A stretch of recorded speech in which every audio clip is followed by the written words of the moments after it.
Hey, how's it going? This is Ricardo, and in this video I'll show you how to remove the CMOS battery on a Dell Inspiron 7570. If you're looking for parts for this laptop, go to our website and use this coupon for a 5% off discount.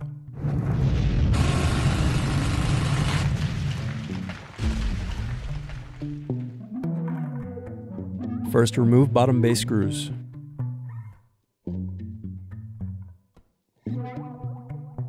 Then use fingers to pry apart and remove bottom base.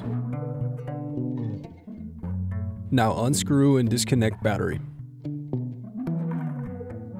Now disconnect and remove CMOS battery. Thanks for watching. Don't forget to like and subscribe if you enjoyed this video. And if you need more, check out this playlist to watch other tutorials for your laptop.